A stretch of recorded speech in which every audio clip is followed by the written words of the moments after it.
नमस्कार मित्रांनो, आज आपण आपल्या स्वतःच्या मोबाईलद्वारे स्वजनगणना कशी करायची याचा संपूर्ण व्हिडिओ या व्हिडिओमध्ये पाहणार आहोत. कृपया व्हिडिओ शेवटपर्यंत पाहा, आपल्या मित्रांना पण शेअर करा. अगदी सोप्या पद्धतीने 5 ते 6 स्टेपमध्ये ही प्रक्रिया आहे. स्वगणना देशाच्या प्रगतीचा पाया. जनगणना सुरू झालेली आहे मित्रांनो, आणि आज आपण प्रत्यक्ष व्हिडिओमध्ये पाहूया. चला तर मग वेळ न घालवता क्रोम ओपन करायचं आहे.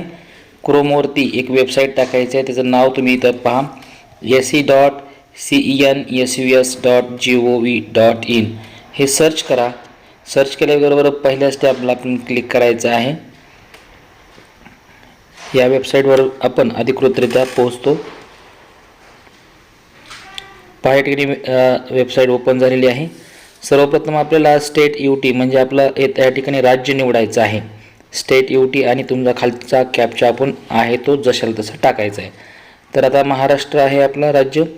तर अगदी सोप्या पद्धतीने मराठी भाषेमध्ये मी सर्व माहिती सांगत आहे. व्हिडिओ शेवटपर्यंत पहा, लाईक करा, सबस्क्राईब करा. तर कॅप्चा टाकून घ्या आहे तसा. महाराष्ट्र राज्य निवडल्यानंतर ही सर्व सूचना वाचून घ्या. वेलकम म्हटलेलं आहे, स्वागत. जनगणना 2027 की मकान सूचीकरण कार्यचरण के स्वयंगणना हे पूर्ण वाचून घ्या व्यवस्थित. 15 ते 20 मिनटं लागतील असं म्हटलेलं आहे, त्याच्यापेक्षा जास्त वेळ लागत नाही. सर्व माहिती आपल्याला सत्य, योग्य आणि चांगल्या पद्धतीने आपण या ठिकाणी भरायची आहे. या ठिकाणी मी इथं ओके करतो. पहा, सर्व माहिती वाचून घ्या. ओके केल्यानंतर परत आपल्याला त्या ठिकाणी डिफॉल्ट या ठिकाणी येईल स्टेट UT म्हणजे केंद्रशासित प्रदेश. आपण स्टेट असल्यामुळे स्टेट निवडलेला आहे. इम्पॉर्टंट नोट्स वाचून घ्या. Please enter the name of the head म्हणजे घर कुटुंब, आपले जे कुटुंब प्रमुख असतं त्याचं पूर्ण नाव सर्वप्रथम, आणि माहिती खरं लिहायची आहे. सर्वप्रथम सत्य माहिती लिहायची आहे.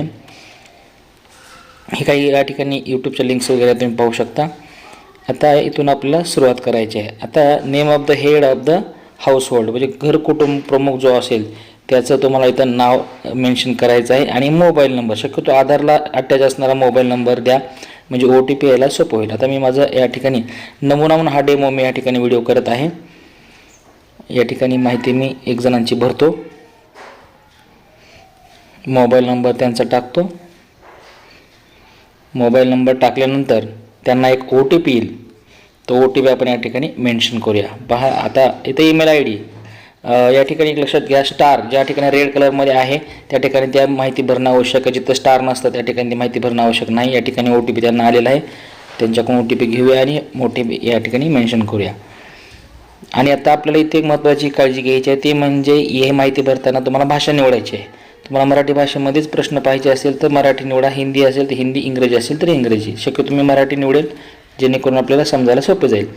या ठिकाणी आपला जिल्हा निवडायचा आहे. तुमचा जो जिल्हा असेल कायमचा राहण्याचा वगैरे तो त्या ठिकाणी निवडू शकता, किंवा तुम्ही जिथं नोकरीला असेल तो जिल्हा त्या ठिकाणी सुद्धा मेन्शन करू शकता.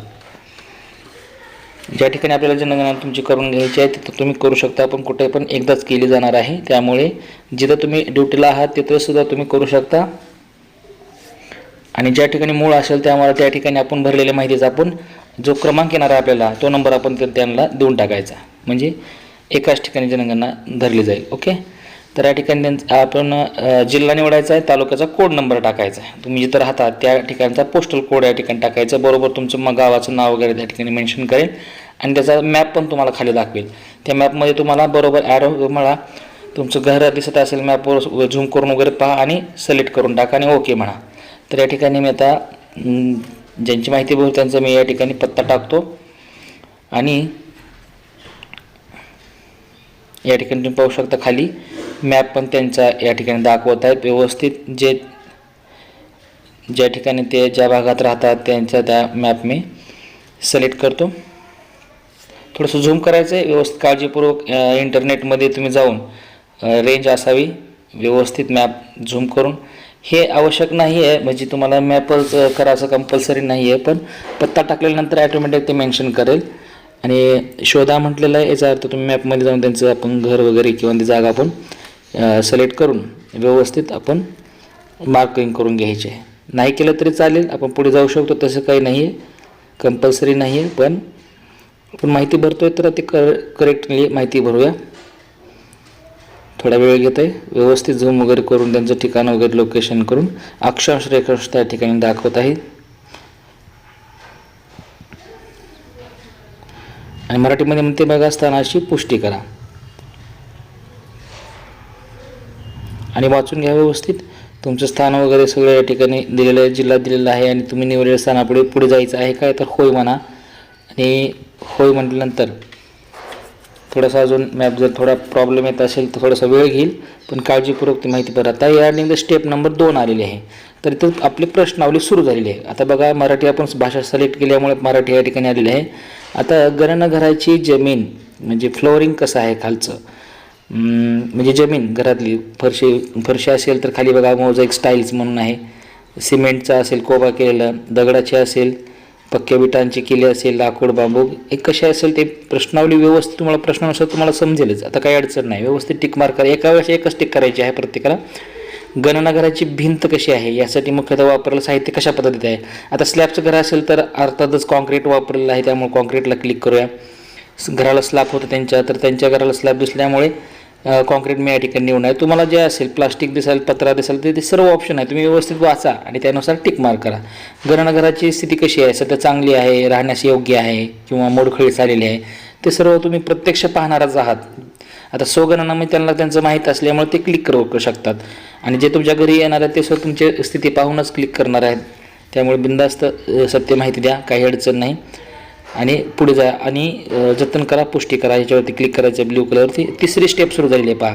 आता कुटुंब प्रमुखाशी संबंधित माहिती लिहायची आहे. परत व्यक्तीचं कुटुंब प्रमुखाची आपल्या घरात किती एकूण माणसं आहेत त्यांची माणसं किती ती मेन्शन करा आणि कुटुंब प्रमुखाचं परत एकदा नाव करायचं आहे. बघा या ठिकाणी त्यांचा कीबोर्ड येतो, नसेल तर कीबोर्ड त्यांचा असेल तर वरी गुणिले चिन्ह आहे त्याच्यावरती क्लिक करा, त्यांचा कीबोर्ड निघून जाईल आणि तुमच्या मोबाईलच्या कीबोर्डवरून तुम्ही तुमच्या कुटुंब प्रमुखाचं नाव मराठीमध्ये मेन्शन करायचं आहे. तर ज्यांची पण माहिती भर त्यांचं मी या ठिकाणी नाव टाकून घेतो.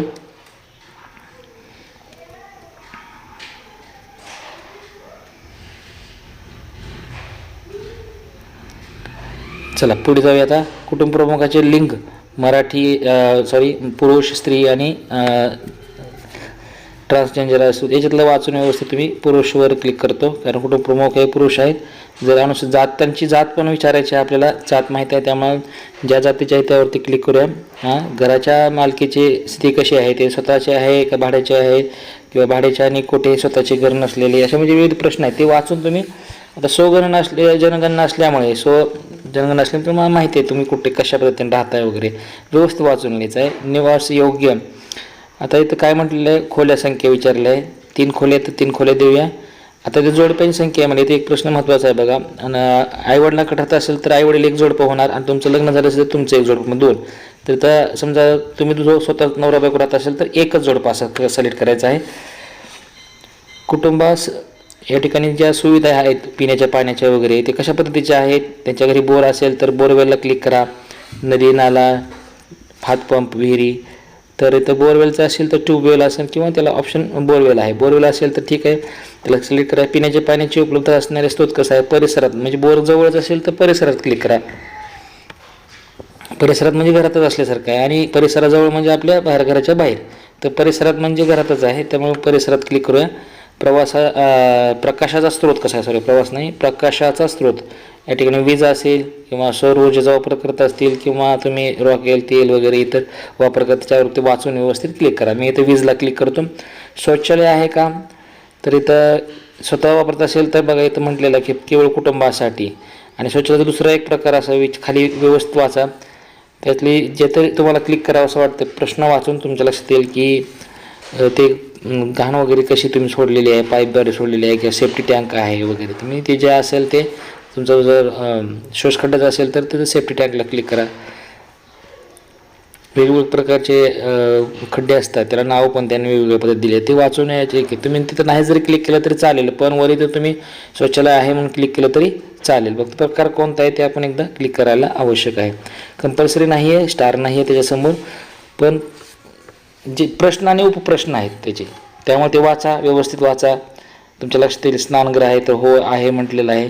स्वयंपाकघराची स्थिती कशी आहे, LPG कनेक्शन असेल तर LPG कनेक्शन आहे, चूल असेल तर चुलीला क्लिक करा. इथं खाली म्हटलं जोडणी आहे LPG, मग टाकी नसेल तर नाही म्हणा, असेल तर होय म्हणा. घरामध्ये स्वयंपाक केला जातो परंतु स्वयंपाकघरात नाही, हा एक प्रश्न आहे बघा.